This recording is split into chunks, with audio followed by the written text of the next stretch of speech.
Bom dia, Brasil.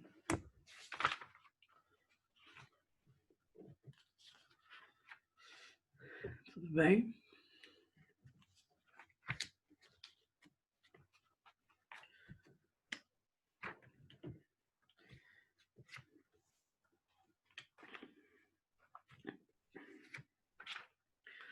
Ô, gente, cadê o Guilherme? Tá por onde?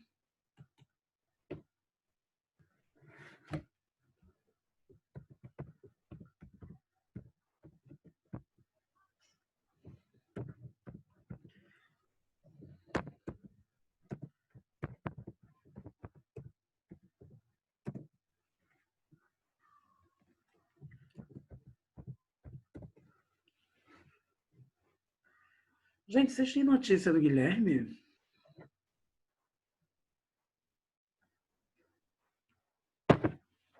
Hein?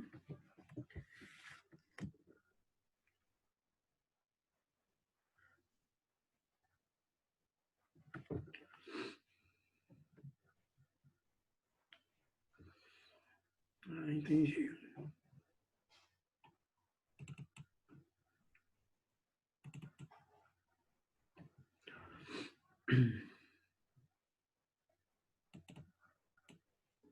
Ai, não era isso. Ou é isso? Calma aí. Se eu quiser falar com Deus.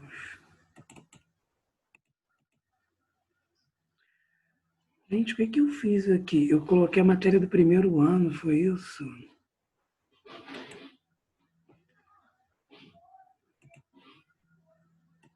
Eu acho que eu coloquei a matéria do primeiro ano. Voltamos para o primeiro ano, hein?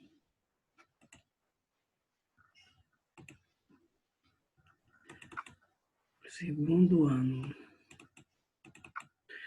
Viu? Vocês chamam um cara de primeiro ano para mim.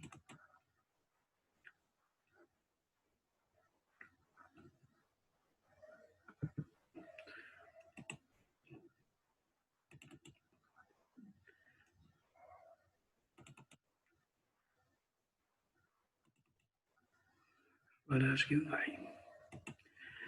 Vamos lá. Tanana. Foi?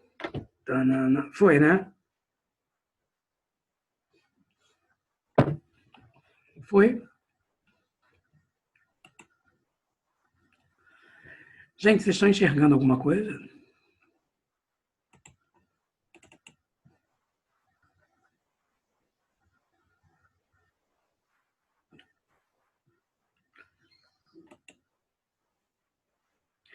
Gente, vocês já vão vendo um PowerPoint, um slide, por gentileza, sim ou não? Ah, tá, obrigado.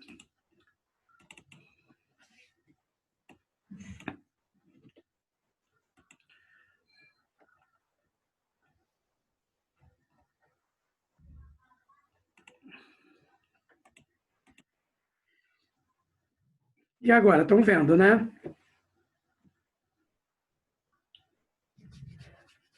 Gente, toda vez que nós formos estudar alguma escola literária, nós sempre vamos fazer uma associação, nós sempre iremos fazer uma ponte entre o movimento literário na Europa e o movimento literário no Brasil, tá? Então, olha só, a questão Coimbra, né, e as conferências do Cassino Lisbonense são os principais eventos que desencadearam o realismo naturalismo em Portugal. A questão Coimbra foi uma polêmica que se estabeleceu entre os românticos, que defendiam o status quo literário, e os jovens revolucionários de Coimbra, entre os quais se destacam Antero de Quental, Teófilo Braga e Eça de Queiroz. Esses escritores que faziam parte, né, do realismo naturalismo em Portugal, que é o Antero de Quental, Teófilo Braga, o Eça de Queiroz, nós vamos ver nas aulas. Tem até uma praça, gente, lá em Ipanema, né, que se chama Praça Antero de Quental. Em 1871, as conferências do Cassino Lisbonense consolidam o projeto literário, filosófico e político proposto pelos jovens coímbros, de 1870, que queriam modernizar o país, ligando os objetivos e os projetos da geração materialista. Então, olha só. O que acontece? Vocês sabem que a literatura ela sempre vai acompanhar a história, né? Quando acompanhar a história, significa o quê? Está acontecendo algum fato histórico e os poetas, os intelectuais vão escrever sobre o que está acontecendo. Escreveu, virou texto, virou literatura. E aí, turma, vão ter poemas, vão ter artigos, vão ter cartas, músicas, né? Alguém irá compor música, mas enquanto ela não está sendo cantada, ela só está no papel, é literatura. E aí, sempre numa questão da modernidade, para vocês terem noção. Na própria Europa, que é o país de primeiro mundo, a própria Europa buscava por uma modernização e por uma modernidade ao tempo todo. Sim, Felipe, raspei. Ao tempo todo, uma modernidade. E o curioso, por quê? Porque a gente acha, como que nós iremos pensar, né? Na Europa é o primeiro mundo, então está acontecendo tudo de moderno. Tanto, gente, que quando vinha aqui para o Brasil, vinha depois de 20 anos.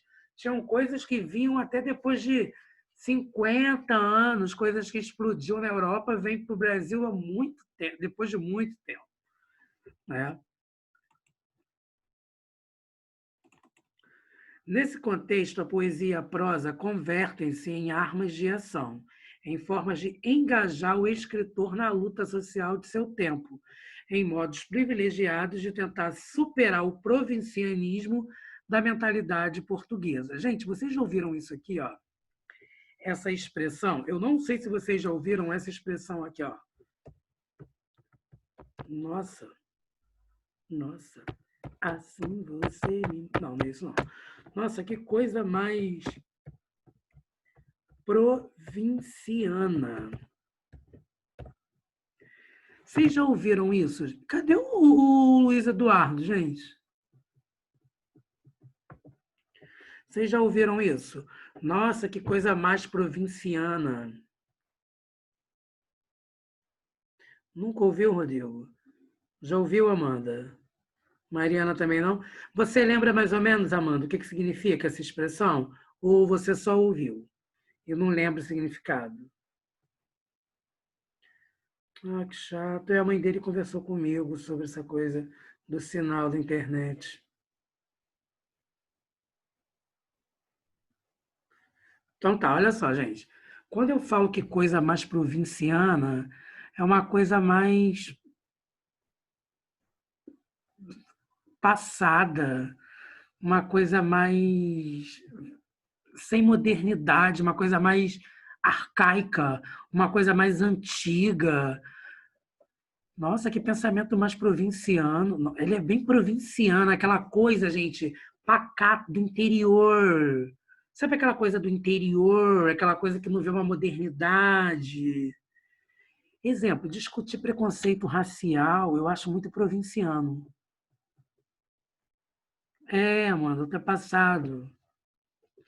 Por que eu tô falando isso? Porque, gente, 2020, cara, como alguém pode ser preconceituosa?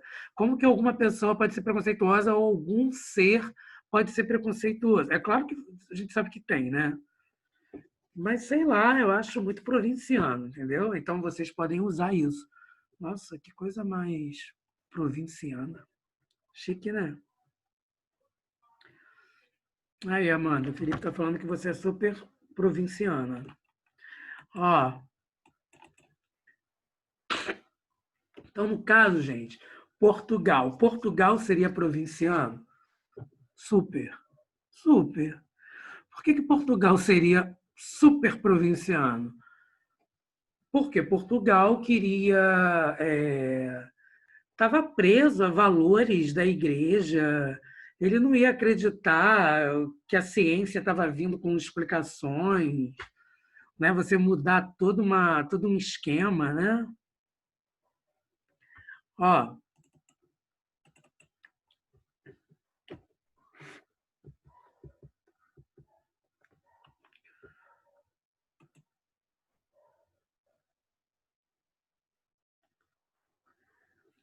Que isso, Felipe? O poeta? Então, olha só, gente. A preocupação com a reforma da sociedade portuguesa, por meio da concepção da literatura como um espelho que deveria refletir as contradições sociais, sintetiza a inserção do realismo naturalista no país. Trata-se, enfim, do retrato da análise e da crítica das principais instituições sociais representativas da sociedade burguesa, com a finalidade de demonstrar que essa classe estava fracassada como regime político-social e se encontrava, por isso, em declínio. Olha só, gente, já que você está fracassado na questão do regime político e social, o seu declínio se deve a isso. Então, nós precisaríamos de uma mudança. Então, aos olhos da literatura, o que a literatura ia fazer? A literatura ia começar a escrever, né? Os poetas, a literatura iria se manifestar com seus textos de uma questão de inovação, de mudança, de transformação, que Portugal continuava daquele jeito que estava, que se ele continuasse com aquele jeito, nada mudaria. Gente, vocês veem isso o tempo todo na política, na saúde, na educação. Pô, gente, esses dias, meu Deus do céu, porque eu, sem querer falar de política, eu vi eu vi uma explicação que o nosso prefeito, Marcelo Crivella, deu sobre a questão do dinheiro, né? Do cartão, daquele direito dos R$ 100. Não sei se vocês viram isso. Que ele pegou e falou que o Ministério Público, o MP, Rio de Janeiro, não queria liberar porque as pessoas estavam tomando cachaça, gastando dinheiro com cachaça e com cigarro. Gente, eu acredito que ele até, tadinho, ele tentou usar um discurso mais próximo daquele público que estava ali para poder entender. É aquela questão de transitar o discurso.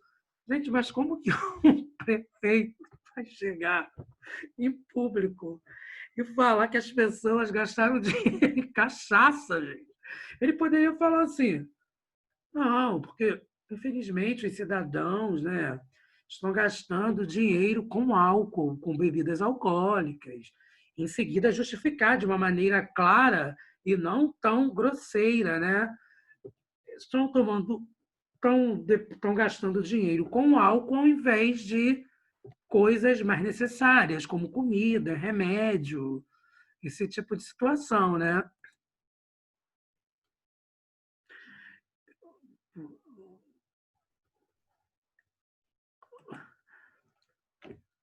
Felipe, olha só, vamos ficar no Rio de Janeiro, vamos ficar no âmbito prefeitura. Enquanto a escolha do casamento. Gente, a sensação que eu tenho é que nós estamos em um circo.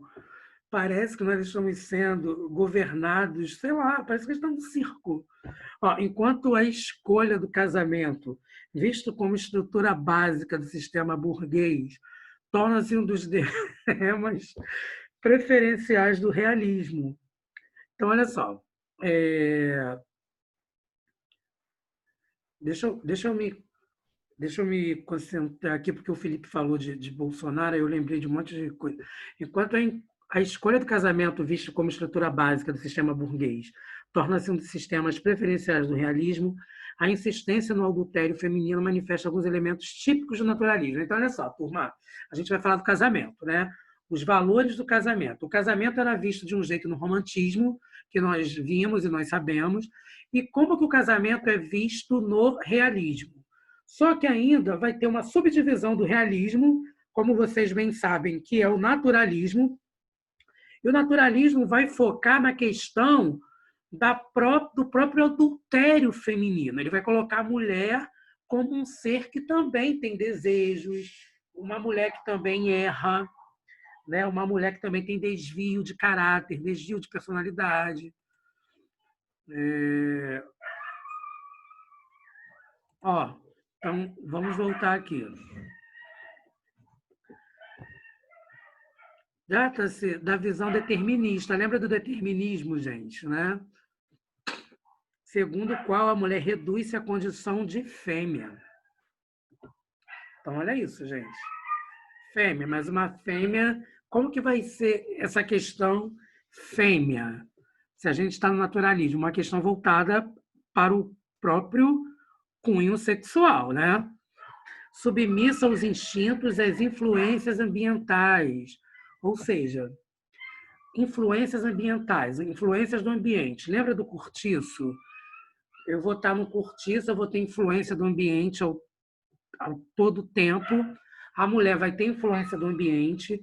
Se ela está no cortiço, ela vai ver algumas situações onde vai fazer com que esse homem a possua e que ela acha que é comum, né? Que ela acha que é normal, ela banaliza a questão instintiva, né? Sem falar que existe a questão da sexualidade, tem um lado natural, né? Mas tem um lado que ela vai ser influenciada. Pouco me importa onde que eu estou, se eu estou aqui numa terra largada por todo mundo. Lembra disso, gente, do cortiço que nós vimos ano passado? Que eram mais de 12 famílias para usar um banheiro, né? Então, é uma coisa bem precária, né? E que a mulher tinha necessidade fisiológica, ela no romantismo, a mulher, a gente não via essa coisa do sexo, essa coisa do servir, né? Então, o próprio lugar estava impregnado com o cheiro do sexo, o corpo em si, né? E as crianças estavam na frente da casa brincando, enquanto aquele homem parava a obra para poder possuir a mulher numa questão instintiva, e a mulher também não dizia não, a mulher ia por uma questão também instintiva e por uma questão tanto de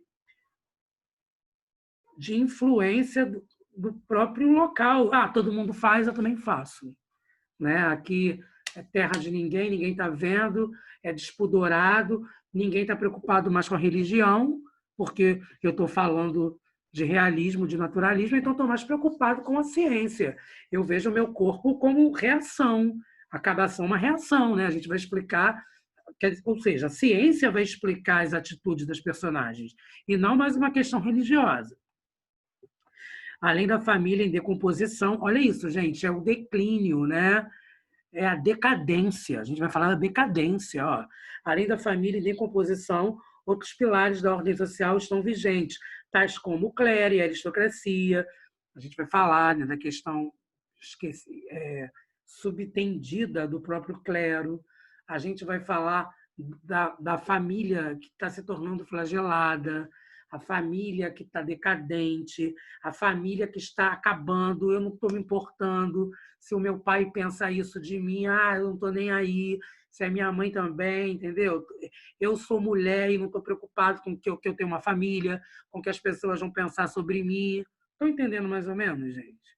Aquela velha história, fulano vai ficar falado?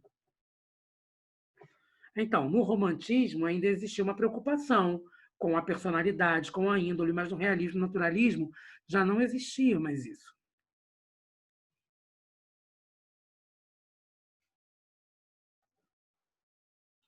Jura, Rodrigo? Ó, vamos ver aí o Essa de Queiroz, né? Quem foi esse cara, né? Ele nasceu em 1845, morreu em 1900. Nascido em Póvoa do Varzim, Essa de Queiroz formou-se em direito. Gente, o engraçado disso tudo é que os escritores, eles têm uma profissão que não é escritor, né? Formou-se em direito pela Universidade de Coimbra, participou ativamente do processo de criação do realismo português, além de suas obras pragmáticas sobre o novo estilo, como Prosas Bárbaras, fez parte do grupo O Cenáculo e foi um dos membros responsáveis pelas conferências do Cassino Lisbonense, em 1871. Em Leiria, onde se preparou para a carreira diplomática, escreveu O Crime do Padre Amaro, obra que inaugura oficialmente o realismo naturalismo em Portugal. Então, gente, onde começa o realismo naturalismo em Portugal é o romance O Crime do Padre Amaro. Eu queria lembrar para vocês, turma, que romance sinônimo de livro. Por quê? Porque antigamente, quando escreviam os livros, a grande parte dos livros era em romance, tinha um casalzinho apaixonado. Só que nem todo romance fala de amor. Tem romance que vão falar de outros conteúdos, de outros temas, que não está voltado só para a questão do amor. Então, olha só, principais obras de Eça de Queiroz. Considerando dos maiores prosadores. O que é prosadores, gente? Aquele que escreve prosa. Texto em prosa, que é diferente de poema, de poesia. Eça de Queiroz é o criador de uma vasta obra que pode ser dividida em 3 fases. Então, vamos ver essas fases, né? Primeira fase, literatura impregnada de romantismo social, com forte influência de Victor Hugo. Aí, ó, vai ter uma influência aí romântica social. Obras. O Mistério da Estrada de Cinto é uma espécie de romance policial realizado em parceria com Ramalho Ortigão. As Farpas, colaborações de um jornal satírico dirigido por Ramalho Ortigão, e mais tarde reunidas no título Uma Campanha Alegre, de 1890 e 1891, Prosas Bárbaras. Essa foi a primeira fase dele, né, do Eça de Queiroz, né, estamos falando de Eça de Queiroz, numa questão de romantismo social. Agora, a segunda fase, ele pulou de um romantismo social para a adesão ao naturalismo, preservando a densidade artística do escritor na precisão com que cria os retratos da sociedade portuguesa e também na originalidade, fluência e vigor narrativo. Obra, os famosos romances de tese de inquérito da vida portuguesa, por meio de combate às suas principais instituições, a Igreja. Então, vai combater o que a Igreja pregava, né, gente? É o crime do padre Amaro, ó, o padre Amaro cometendo um crime. A burguesia, o primo Basílio, e a aristocracia, os maias. Então, no caso, quando ele está começando a sofrer influência naturalista já, que é a segunda fase, como que o Eça de Queiroz se diz? Na primeira fase ele está romântico, mas é um romance social. Já na segunda fase, ele vai estar voltada para ele adere ao naturalismo em si. E a terceira fase, turma, ele já vai para a meditação filosófica e esperançosa com valores humanos e espirituais, plena maturidade artística. Ou seja, ele transita, né? O Eça de Queiroz ele consegue transitar. Ele vem de um romantismo, ele começa romântico. Do romântico, ele pula para o naturalismo, ele já nem é realista. Ele vai para uma subdivisão. Então, olha só, turma, no naturalismo, a gente não vai estar só falando de cunho sexual. Lembra que nós vamos estudar as personagens com suas ciências? Então, olha só, turma, vai ter uma hora que ele vai chegar e vai falar de o ódio em si, você querer bater em alguém, espancar, até arrancar pedaços de alguém, arrancar alguma coisa para fora. Vocês vão ver isso em Cortiço.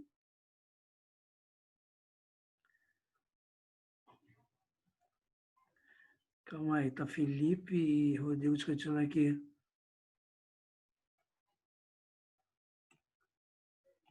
Ó.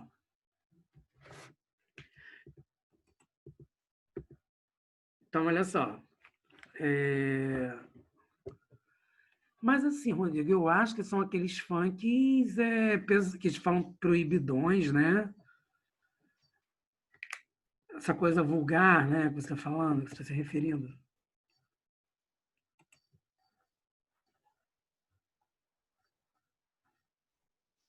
Não.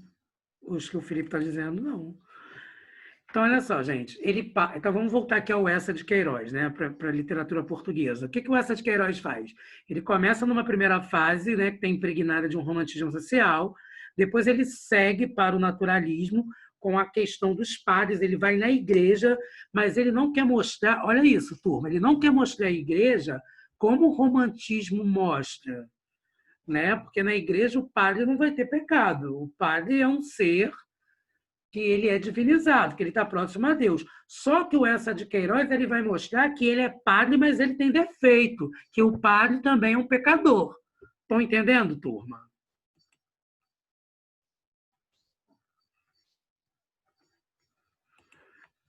E aí, depois disso tudo, que ele está no romance, aí ele vai por um viés mais de adesão ao naturalismo, ele chega a uma terceira fase, onde ele reflete sobre tudo o que ele escreveu, né? E aí já vai estar voltado para uma questão humanas, de comportamento humano, algo mais metafísico, algo mais voltado para o espiritual. Ó, agora nós ainda estamos na página 344, né? Leia atentamente a opinião de Machado de Assis. Ó, Machado de Assis opinou. Por quê? Porque o Machado de Assis ele é o principal representante do realismo brasileiro. Então, Machado de Assis, quando vivo, ele deu uma opinião, né, sobre o crime do padre Amaro de Eça de Queiroz. Em seguida, leia um texto desse romance, no texto 2, e responde as questões propostas. Olha só, gente. O crime do padre Amaro revelou desde logo as tendências literárias do senhor Eça de Queiroz e a escola a que abertamente se filiava. O senhor Eça de Queiroz é um fiel e aspérrimo discípulo do realismo propagado pelo autor do Le Samor. Se for simples copista, o dever de crítica era deixá-lo sem defesa nas mãos do entusiasmo cego, que acabaria por matá-lo, mas é homem de talento. Transpôs ainda há pouco as portas da oficina literária. E eu, que não lhe nego a minha admiração, tomo o peito dizer-lhe francamente o que penso. Olha isso, gente. Machado de Assis falando sobre essas Queiroz. Para quem não lembra, Machado de Assis é o pai do Dom Casmurro. Ora bem, compreende-se a ruidosa aceitação do crime do padre Amaro. Víamos aparecer na nossa língua um realista sem rebuço, sem atenuações, sem melindres, resoluto e vibrar o camartelo no mármore da outra escola, escola literária, tá, gente? Que aos olhos do senhor Eça de Queiroz parecia uma simples ruína, uma tradição acabada. Olha isso. O Machado de Assis está falando na primeira fase dele, quando ele era romântico, e depois, quando ele começou a transitar para o naturalismo. Pela primeira vez aparecia um livro em que o escuso, o torpe, eram tratados com um carinho minucioso e relacionados com uma exação de inventário. Porque a nova poética é isto, e só chegará à perfeição no dia em que nos disser o número exato dos fios de que se compõe um lenço de cambraia ou um esfregão de cozinha. Quer dizer, ele está super exaltando, o Machado de Assis está super exaltando essa de Queiroz, né, turma? Então, aqui nós temos a Taverna, né? Romance naturalista de Émile Zola. Martelo, instrumento semelhante ao martelo, qualquer instrumento ou objeto usado para quebrar ou demolir, bater repetidamente, o escuso, suspeito, ilícito, torpe, que contraria ou fere os bons costumes, a decência moral, exação, exigência. Ó, aqui tem um fragmento, né, turma, de O Crime do Padre Amaro. Tem até filme, tá, turma? Ó, ele concordou logo, como em tudo que saía dos seus lábios. Desde a primeira manhã, na casa do tio Esguelhas, ela abandonaram-se-lhe absolutamente, toda inteira, corpo, alma, vontade e sentimento. Não havia na sua pele um cabelinho, não corria no seu cérebro uma ideia, a mais pequenina que não pertencesse ao senhor pároco. Aquela possessão de todo o seu ser não invadira gradualmente. Fora completa no momento em que os seus fortes braços se tinham fechado sobre ela. Parecia que os beijos dele lhe tinham sorvido, esgotado a alma. Agora era como uma dependência inerte da sua pessoa, e não lhe ocultava. Gozava em se humilhar, oferecer-se sempre, sentir-se toda dele, toda escrava. Queria que ele pensasse por ela e vivesse por ela, descarregara-se nele com satisfação daquele fardo da responsabilidade que sempre lhe pesara na vida. Os seus juízos agora vinham-lhe formados do cérebro do pároco, nos naturalmente como se saísse do coração dele o sangue que lhe corria nas veias. Vivia com os olhos nele, numa obediência de animal. Tinha só a curvar-se quando ele falava, e quando vinha o momento de despertar o vestido. desculpem, desapertar o vestido. Amaro gozava prodigiosamente desta dominação. Ele desforrava-o de todo um passado de dependências, a casa do tio, o seminário, a sala branca do senhor conde de Ribamar. A sua existência de padre era uma curvatura humilde que lhe fadigava a alma. Vivia da obediência ao senhor bispo, à câmara eclesiástica, aos cânones, a regra que nem lhe permitia ter uma vontade própria nas suas relações com o sacristão.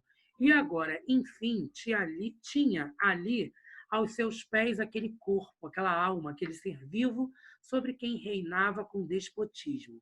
Se passava os seus dias, por profissão, louvando, adorando, incensando Deus. Era ele também agora o Deus de uma criatura que o temia e lhe dava uma devoção pontual. Para ela, ao menos, era belo, superior aos condes e aos duques, tão digno da mitra como os mais sábios. Gente, a gente vive muito isso, né? Exemplo, ó, o padre Fábio de Mello, né? O padre Fábio de Mello é um cara bonitão. Então, muitas pessoas elas acabam levando. Nossa, o padre, né? Ai, que padre é esse? Estão entendendo, mais ou menos? E aí, as pessoas acabam, né?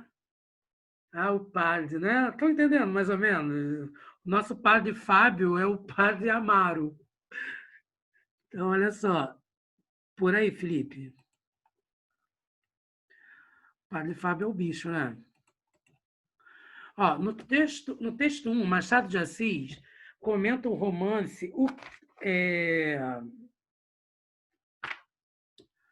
O Crime do Padre Amaro, criticando severamente a filiação de Essa-de-Queiroz Naturalismo de Émile Zola, autor do romance Le Saumur. Explique que este trecho do texto 1 indica a sobreposição de Machado de Assis a respeito da adesão de Essa de Queiroz ao naturalismo. Então, olha só, turma. Se fora simples copista, o dever da crítica era deixá-lo sem defesa, nas mãos do entusiasmo cego que acabaria por matá-lo. Mas é homem de talento, transpôs ainda há pouco as portas da oficina literária. E eu, que lhe não nego a minha admiração, tomo o peito dizer-lhe francamente o que penso.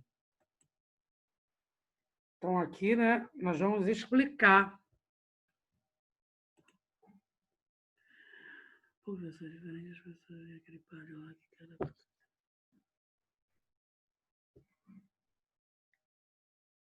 Sim, Felipe. Sim, sim, sim.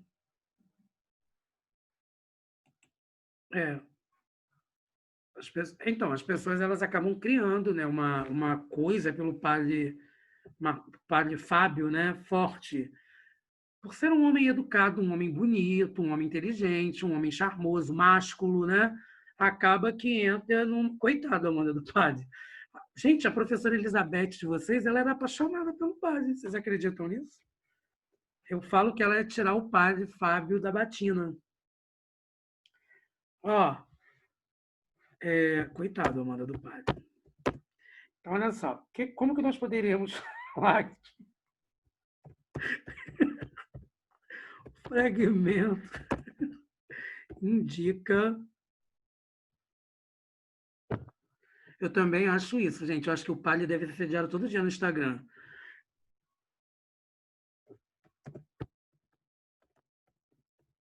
Falta de respeito com o padre, né, gente? Gente, mas eu acho que isso é o naturalismo, né? Exemplo, o padre está ali, naquele universo. Eu acho que vocês estão entendendo exatamente. É, isso que vocês estão falando. O padre está ali, mas o padre é homem. O padre, ele, quer dizer, o pecado é o padre desejar e o padre sair da conduta. Mas as pessoas iriam desejar o padre por ser um homem bonito, apessoado. Estão entendendo, gente, mais ou menos? Isso seria uma visão naturalista. É, Amanda, mas assim, eu acho que. Será que todo mundo tem esse pensamento que você tem? É um PAD. Sim, é um PAD. Você sabe o que é um PAD? A grande parte sabe. Mas será que toda a população se importa? Ele é um PAD? Está conseguindo entender o que eu estou falando? Eu acho que é isso que o acho que é isso que o naturalismo prega, né?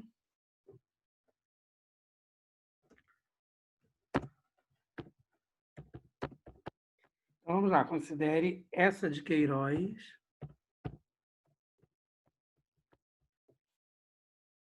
um grande escritor.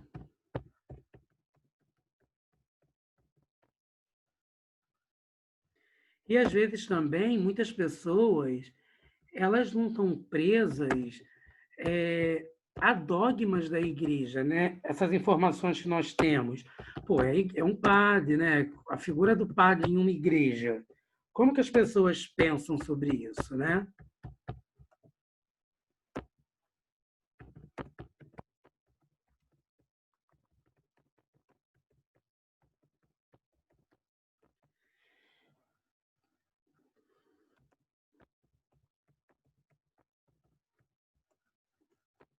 Exemplo, nós somos sabedores disso porque nós tivemos instrução de família, né? A nossa avó, a nossa mãe, sei lá quem foi, falam, né? A questão do padre, parará, parará, mas infelizmente ou felizmente nem todo mundo vê assim, né? Isso são dogmas nossos.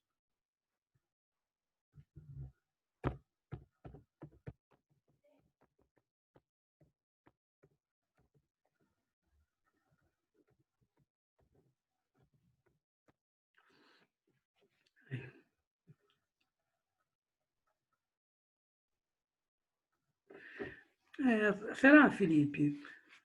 É porque se o padre casar, ele vai ter filho. Se ele tiver filho, o filho vai herdar o que é da igreja, né? E o que é da igreja, não pode ser de uma outra pessoa, né? Porque o próprio pastor, ele é um líder, mas o pastor casa, não? O pastor tem filho.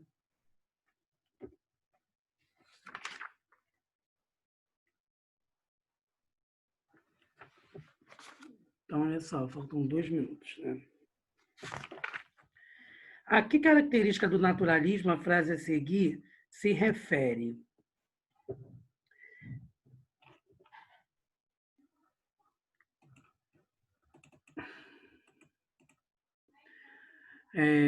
Pela primeira vez aparecia um livro em que o escuso e o torpe eram tratados com um carinho minucioso e relacionados como uma exação de inventar.